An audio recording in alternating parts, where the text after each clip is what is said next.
Hi hello ಎಲ್ಲರಿಗೂ ನಮಸ್ಕಾರ. Welcome to Purvi vlogs. ಇವತ್ತಿನ ವಿಡಿಯೋದಲ್ಲಿ ನಾವು ತುಂಬಾ ರುಚಿಕರವಾಗಿರುವಂತಹ ಈ ಒಂದು ಚಿಕನ್ ಗ್ರೇವಿ ತುಂಬಾ ತಿಕ್ಕಾಗಿರುತ್ತೆ, ತುಂಬಾ ಟೇಸ್ಟಿಯಾಗಿರುತ್ತೆ.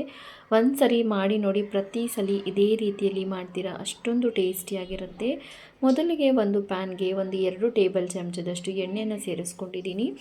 ಈಗ ಇದಕ್ಕೆ ಒಂದು ದೊಡ್ಡ ಗಾತ್ರದ ಈರುಳ್ಳಿಯನ್ನು ಕೂಡ ಕಟ್ ಮಾಡಿಕೊಂಡು ಸೇರಿಸ್ಕೊಂಡಿದ್ದೀನಿ. ಒಂದು 2 ಹಸಿರುಮೆಣಸಿನ್ಕಾಯಿ, ಒಂದು ಬೆಳ್ಳುಳ್ಳಿಯಷ್ಟು ಸಿಪ್ಪೆ, 1 ಇಂಚಿನಷ್ಟು ಹಸಿ ಶುಂಠಿ, ಒಂದು 5-6 ಗೋಡಂಬಿ, ಸ್ವಲ್ಪ ಕೊತ್ತಂಬರಿ ಸೊಪ್ಪು, ಚಕ್ಕೆ, ಲವಂಗ, ಗಸಗಸೆ, ಒಂದು ಅರ್ಧ ಟೇಬಲ್ ಚಮಚದಷ್ಟು ಬಿಳಿ ಎಳ್ಳನ್ನು ಕೂಡ ಸೇರಿಸ್ಕೊಂಡು ಚೆನ್ನಾಗಿ ಫ್ರೈ ಮಾಡ್ಕೊಂಡಿದ್ದೀನಿ. ಈಗ ಇದೆಲ್ಲ ಸ್ವಲ್ಪ ಚೆನ್ನಾಗಿ ಫ್ರೈ ಆದಮೇಲೆ ಒಂದು ಟೊಮೆಟೊ ಹಣ್ಣನ್ನು ಕೂಡ ಕಟ್ ಮಾಡಿಕೊಂಡು ಸೇರಿಸ್ಕೊಂಡಿದ್ದೀನಿ. ಈಗ ಇದಕ್ಕೆ ಒಂದು ಸ್ವಲ್ಪ ಕೊತ್ತಂಬರಿ ಸೊಪ್ಪನ್ನು ಹಾಕ್ಕೊಂಡು ಸ್ಟವನ್ನು ಆಫ್ ಮಾಡ್ಕೊಳ್ಳೋಣ. ಇದು ಸ್ವಲ್ಪ ತಣ್ಣಗಾಗಲಿ, ಅಷ್ಟರಲ್ಲಿ ನಾವು ಚಿಕನನ್ನು ಸ್ವಲ್ಪ ಫ್ರೈ ಮಾಡ್ಕೊಳ್ಳೋಣ.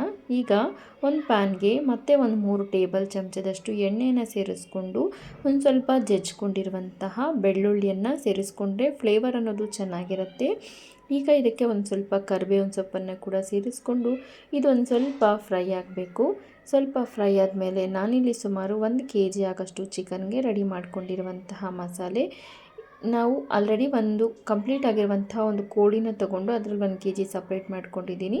ಉಳಿದಿದ್ದನ್ನು ಹಾಗೆ ಇಟ್ಕೊಂಡು, ಸೊ ಹಾಗಾಗಿ ಇದರಲ್ಲಿರುವಂಥ ಕಾಲನ್ನೆಲ್ಲ ಕೂಡ ನಾನು ಹಾಗೆ ಸೇರಿಸ್ತೀನಿ. ನಮಗೆ ಇಷ್ಟ, ನಿಮ್ಗೆ ಬೇಕಾಗಿಲ್ಲ ಅಂತಂದರೆ ಅದನ್ನು ತೆಗಿಬೋದು. ಈಗ ಫ್ರೆಶ್ ಆಗಿರುವಂತಹ 1 kg ಚಿಕನನ್ನು ಸೇರಿಸ್ಕೊಂಡಿದ್ದೀನಿ. ಈಗ ಇದರಲ್ಲಿರುವಂತಹ ನೀರೆಲ್ಲ ಕೂಡ ಕಂಪ್ಲೀಟಾಗಿ ಸಪ್ರೇಟ್ ಆಗಬೇಕು. ಅಲ್ಲಿಯ ತನಕ ಇದನ್ನು ನಾವು ಮಧ್ಯದಲ್ಲಿ ಕಲಿಸ್ತಾ ಇದನ್ನು ಈ ರೀತಿಯಾಗಿ ಚಿಕನನ್ನು ಯಾವುದೇ ರೀತಿ ಮಸಾಲೆ ಹಾಕದೇ ಫ್ರೈ ಮಾಡ್ಕೋಬೇಕಾಗತ್ತೆ. ಈಗ ನಾನು ಇದಕ್ಕೆ ಲಿಡ್ಡನ್ನು ಕ್ಲೋಸ್ ಮಾಡಿಕೊಂಡು ಇದರಲ್ಲಿರುವಂತಹ ನೀರೆಲ್ಲ ಸಪ್ರೇಟ್ ಆಗೋ ತನಕ ಇದನ್ನು ಕುಕ್ ಮಾಡ್ಕೊಳ್ತೀನಿ. ನೋಡಿ ಎಷ್ಟು ಚೆನ್ನಾಗಿ ನೀರು ಸಪ್ರೇಟ್ ಆಗುತ್ತೆ ಅಂದರೆ ಈ ರೀತಿಯಾಗಿ ನೀರು ಕಂಪ್ಲೀಟಾಗಿ ಬಂದು ನಂತರ ಹಿಂಕೋಗಬೇಕು, ಹಾಕ್ತಾನೆ ನಾವು ಮಸಾಲೆ ಹಾಕ್ಕೋಬೇಕು. ಈ ರೀತಿ ಮಧ್ಯದಲ್ಲಿ ಒಮ್ಮೊಮ್ಮೆ ಮಿಕ್ಸ್ ಮಾಡ್ಕೊಳ್ತಾ ಇರಬೇಕು. ಈಗ ನಾವು ಇದಕ್ಕೆ ರುಚಿಗೆ ಬೇಕಾದಷ್ಟು ಉಪ್ಪು, ಅರ್ಧ ಟೇಬಲ್ ಚಮಚದಷ್ಟು ಅರಿಶಿನ ಪುಡಿ, ಅಂದರೆ ನಿಮ್ಮ ಖಾರಕ್ಕೆ ತಕ್ಕನ ಹಾಗೆ ಖಾರದ ಪುಡಿ. ನಾನಾದರೆ ಇಲ್ಲಿ 2 ಟೇಬಲ್ ಚಮಚದಷ್ಟು ಖಾರದ ಪುಡಿಯನ್ನು ಸೇರಿಸ್ಕೊಳ್ತಾ ಇದ್ದೀನಿ. ಕಡಿಮೆ ಖಾರ ತಿನ್ನೋರಾದರೆ 1.5 ಟೇಬಲ್ ಚಮಚದಷ್ಟು ಖಾರ ಪುಡಿ ಸೇರಿಸ್ಕೊಂಡ್ರೆ ಸಾಕಾಗತ್ತೆ. ಈಗ ಒಂದು 2 ಟೇಬಲ್ ಚಮಚದಷ್ಟು ಧನಿಯಾ ಪೌಡರ್, 1 ಟೇಬಲ್ ಚಮಚದಷ್ಟು ಚಿಕನ್ ಮಸಾಲೆಯನ್ನು ಕೂಡ ಸೇರಿಸ್ಕೊಳ್ತಾ ಇದ್ದೀನಿ. ಈಗ ಇದನ್ನೆಲ್ಲವನ್ನು ಕೂಡ ಸೇರಿಸ್ಕೊಂಡ್ಮೇಲೆ ಒಂದು ಸ್ವಲ್ಪ ಹೊತ್ತು ಚೆನ್ನಾಗಿ ಇದನ್ನು ಮಸಾಲೆ ಎಲ್ಲ ಈ ಪೀಸಸ್ಗೆ ಇಡಿಸೋ ಥರ ಚೆನ್ನಾಗಿ ಮಿಕ್ಸ್ ಮಾಡ್ಕೋಬೇಕು.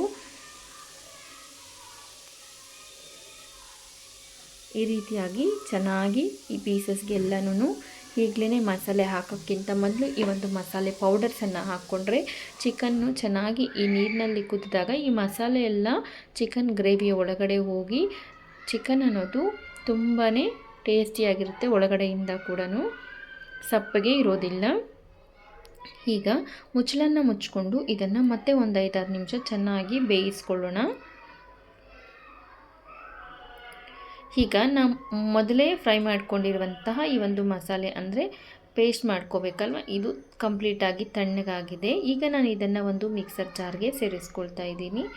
ಈಗ ಇದನ್ನು ಮಿಕ್ಸರ್ ಜಾರ್ಗೆ ಸೇರಿಸ್ಕೊಂಡು ಒಂದು 2-3 ಟೇಬಲ್ ಚಮಚದಷ್ಟು ಕಾಯಿ ತುರಿಯನ್ನು ಸೇರಿಸ್ಕೊಳ್ತಾ ಇದ್ದೀನಿ. ಫ್ರೆಶ್ ಆಗಿರುವಂತಹ ಕಾಯಿ ತುರಿಯನ್ನು ಸೇರಿಸ್ಕೊಂಡ್ರೆ ಸಾಂಬಾರು ಟೇಸ್ಟ್ ಅನ್ನೋದು ಇನ್ನೂ ಚೆನ್ನಾಗಿ ಬರುತ್ತೆ. ಈಗ ಇದಕ್ಕೆ ಒಂದು ಸ್ವಲ್ಪ ನೀರನ್ನು ಕೂಡ ಸೇರಿಸ್ಕೊಂಡು ಆದಷ್ಟು ನುಣ್ಣಗೆ ಇದನ್ನು ರುಬ್ಕೊಂಡಿದ್ದೀನಿ. ಅಷ್ಟರಲ್ಲಿ ಚಿಕನ್ನು ಕೂಡ ಇಲ್ಲಿ ಒಂದು 80% ಆದಷ್ಟು ಕುಕ್ ಆಗಿದೆ. ಈಗ ನಾವು ರುಬ್ಕೊಂಡಿರುವಂತಹ ಈ ಒಂದು ಮಸಾಲೆ ಪೇಸ್ಟನ್ನು ಕೂಡ ಇಲ್ಲಿ ಸೇರಿಸ್ಕೊಳ್ತಾ ಇದ್ದೀನಿ. ಈಗ ಕನ್ಸಿಸ್ಟೆನ್ಸಿಗೆ ಬೇಕಾದಷ್ಟು ನೀರನ್ನು ಕೂಡ ಸೇರಿಸ್ಕೊಂಡು ಈ ಹಂತದಲ್ಲಿ ಉಪ್ಪು ಖಾರ ಏನಾದರೂ ಕಡಿಮೆ ಅಂತ ಅನಿಸಿದ್ರೆ ಮತ್ತೊಂದು ಸ್ವಲ್ಪ ಸೇರಿಸ್ಕೊಂಡು ಅಡ್ಜಸ್ಟ್ಮೆಂಟನ್ನು ಮಾಡ್ಕೋಬೋದು. ತುಂಬ ಅಂದರೆ ತುಂಬಾ ಚೆನ್ನಾಗಿರುತ್ತೆ. ಖಂಡಿತ ಟ್ರೈ ಮಾಡಿ ನೋಡಿ, ಮತ್ತೆ ಇದೇ ರೀತಿಯಾಗಿ ಮಾಡ್ಕೊಳ್ತೀರಾ, ಅಷ್ಟೊಂದು ರುಚಿಯಾಗಿ ಬರುತ್ತೆ ಈ ಒಂದು ಸಾಂಬಾರು. ಈಗ ಮುಚ್ಚಳನ ಮುಚ್ಕೊಂಡು ಗ್ರೇವಿ ಸ್ವಲ್ಪ ತಿಕ್ಕಾಗೋ ತನಕ ಚೆನ್ನಾಗಿ ಬೇಯಿಸ್ಕೋಬೇಕು. ಮಧ್ಯದಲ್ಲಿ ಲಿಡ್ಡನ್ನು ಓಪನ್ ಮಾಡ್ಕೊಳ್ತಾ ಮಿಕ್ಸ್ ಮಾಡ್ಕೊಳ್ತಾ ಇರಬೇಕು. ಪ್ಲೀಸ್ ನಮ್ಮ ವಿಡಿಯೋಗೆ ಒಂದು ಲೈಕ್ ಮಾಡಿ, ಶೇರ್ ಮಾಡಿ, ನಮ್ಮ ಚಾನಲನ್ನು ಕೂಡ ಸಬ್ಸ್ಕ್ರೈಬನ್ನು ಮಾಡ್ಕೊಂಡು ನೋಡಿ ಮತ್ತೆ ಒಂದು 5-6 ನಿಮಿಷ ಚೆನ್ನಾಗಿ ಬೆಂದಿದೆ. ಚಿಕನ್ ಕೂಡ ಕಂಪ್ಲೀಟಾಗಿ ಕುಕ್ಕಾಗಿ ಎಣ್ಣೆ ಎಲ್ಲ ಸ್ವಲ್ಪ ಸಪ್ರೇಟ್ ಆಗ್ತಿದೆ. ನಾವು ತೀರಾ ಎಣ್ಣೆ ಜಾಸ್ತಿ ಸೇರಿಸಿಲ್ಲ, ಅದಕ್ಕೆ ಎಣ್ಣೆ ತುಂಬ ಸಪ್ರೇಟ್ ಆಗೋಲ್ಲ. ಎಣ್ಣೆ ಜಾಸ್ತಿ ಸೇರಿಸ್ಕೊಂಡ್ರೆ ಸ್ವಲ್ಪ ಚೆನ್ನಾಗಿ ಸಪ್ರೇಟ್ ಆಗುತ್ತೆ. ಅಷ್ಟೊಂದು ಎಣ್ಣೆ ತಿನ್ನೋದು ಆರೋಗ್ಯಕ್ಕೆ ಒಳ್ಳೆಯದಲ್ಲ ಅಂತ ನಾವು ಎಣ್ಣೆ ಅಂದರೆ ಸ್ವಲ್ಪ ಕಡಿಮೆನೇ ಸೇರಿಸ್ಕೊಳ್ತೀನಿ ನಾನು ಎಲ್ಲ ರೆಸಿಪಿಗಳಲ್ಲಿ ಕೂಡ. ನೋಡಿ ಚಿಕನ್ ಕೂಡ ತುಂಬಾ ಟೆಂಡರಾಗಿ ಕುಕ್ ಆಗಿದೆ, ಲೂಸ್ ಆಗಿಬಿಟ್ಟಿದೆ. ಅಂದರೆ ಮಸಲ್ಸಲ್ಲಿರುವಂಥ ಚಿಕನ್ ಎಲ್ಲ ಲೂಸ್ ಆಗಿ ಬಂದಿದೆ ಅಂದರೆ ಚಿಕನ್ನು ಟೆಂಡರಾಗಿ ಕುಕ್ ಆಗಿದೆ ಅಂತ ಅರ್ಥ. ಈಗ ಒಂದು ಸ್ವಲ್ಪ ಕೊತ್ತಂಬರಿ ಸೊಪ್ಪನ್ನು ಕೂಡ ಸೇರಿಸ್ಕೊಂಡಿದ್ದೀನಿ.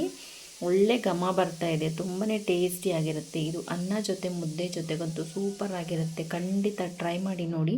ನಮ್ಮ ವಿಡಿಯೋ ಯಾವ ಥರ ಅಂತ ಅನಿಸ್ತು ಅಂತ ಕೂಡ ಕಮೆಂಟ್ ಮಾಡಿ. ನೋಡಿ ವಿತಿನ್ 5-6 ನಿಮಿಷದಲ್ಲಿ ಆರಾಮಾಗಿ ಮಾಡ್ಕೊಂಬಿಡ್ಬೋದು.